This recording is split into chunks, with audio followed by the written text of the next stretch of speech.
adoption show.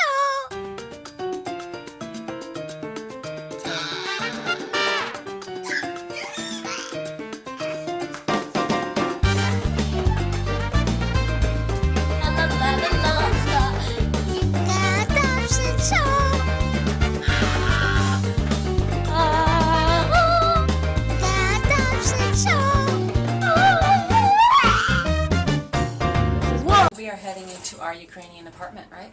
Da. Da. Da. The Natasha. 9th floor. Da.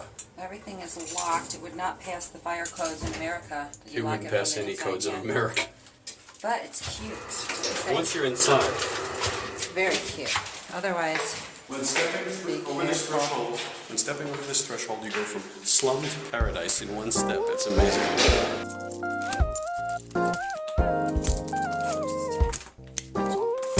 and we're in Then you got a very pretty apartment. Let's lock it first. I think she got luck. Teeny tiny. But it's pretty. Teeny tiny. Very pretty apartment. Yes. See how pretty it is. Then, okay, here's the thing. This is the toilet. This is the bathtub. See, you gotta find the light switches first. This is the bathroom. It's a tub. It even has a washing machine. But no dryer. And the bathroom, praise Jesus, is a regular commode with pink pretty things that smells good and flushes properly. Sort of a mess, but pretty. That's a pull-out. That's actually a couch. Beautiful something or other. And a balcony. And here I am in my Ukrainian apartment on the 9th floor, boiling hot, trying to make chicken with fettuccine and onions and mushrooms, and it's going to be yummy. And some fromage or cheese. There's my window. That is what I'm looking at right now, obviously. If you are a Starbucks addict and you are adopting from Ukraine, you will not survive. There are no Starbucks here. They do have good coffee. There's no air conditioning in case you see people listening. In the summertime, it's hot. Excited.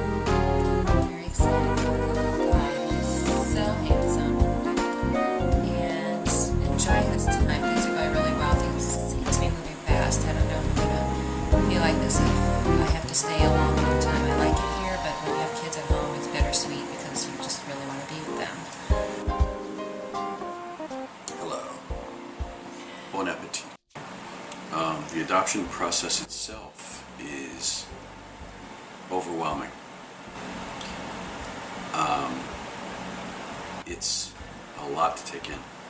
It is spread out over the country, at least it is in our case, given the location of our son with regards to the proximity of the SDA, which is on the other side of the country, north and south respectively. He himself is such a joy. He is beyond what I had hoped for. He is the sweetest thing, and everything is new. And bearing in mind he's 5.5 years old or so, regardless, everything is new and exciting to him and funny and joyful, and he's the perfect fit for our family. I could not be happier. Do you have any thoughts about, I don't know, his past and being left in the hospital at 2 months because of HIV, and what do you think about that? Well, going into this conversation, you have to understand, as a prerequisite, that this country has a stigma of anyone having HIV being an invalid, which is ridiculous. It actually says that on his medical chart, it's stamped that he's an invalid. Video.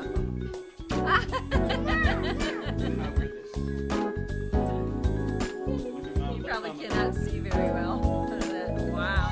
And it's ridiculous because I'm not sure whether you're seeing this along with the video of him or not, but you will see quite clearly he is as far from an invalid as you would ever expect.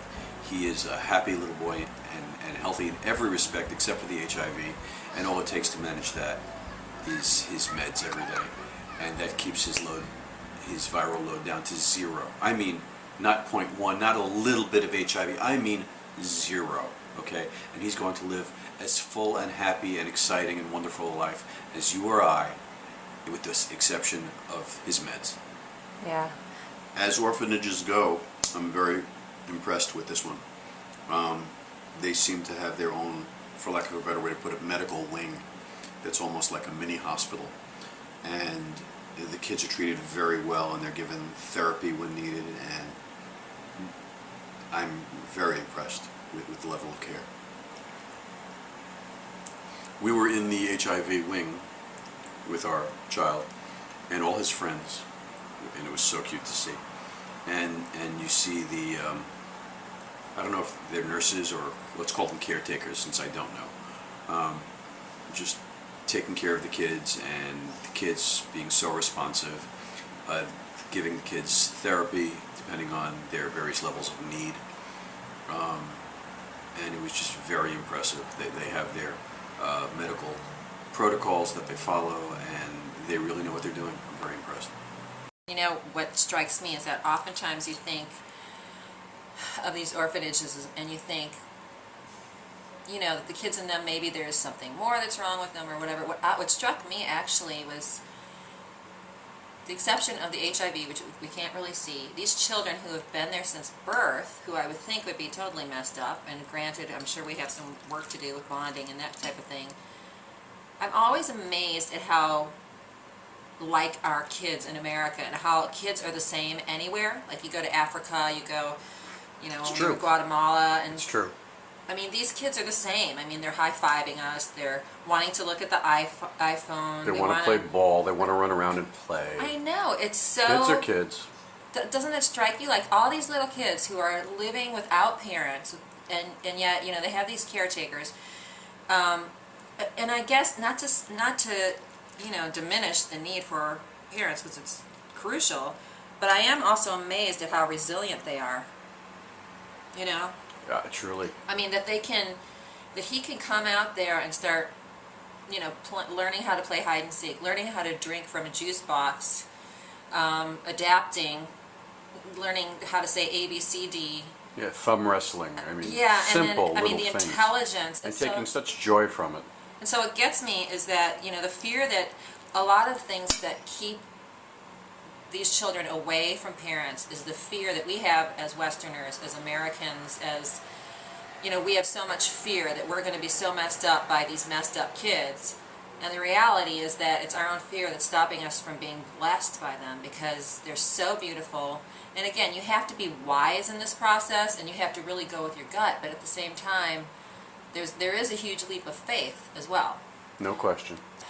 It's mind-boggling to me that they don't have parents, and that, you know, this region is not visited as much, or It's considered remote. yeah, or given as many referrals. So I'm concerned with all of the children that are going to be left there if people don't step forward. It's true.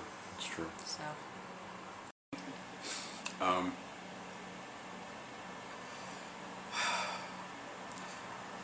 Society as a whole, we have so far to go. There are how many million orphans in the world now, Deanna? 163 million. Does that count last week's tally? It goes up very fast. Yeah, 163. It has not decreased since I started. Think about that. 163 million orphans. Orphans. There's no parenting going on. There's no family.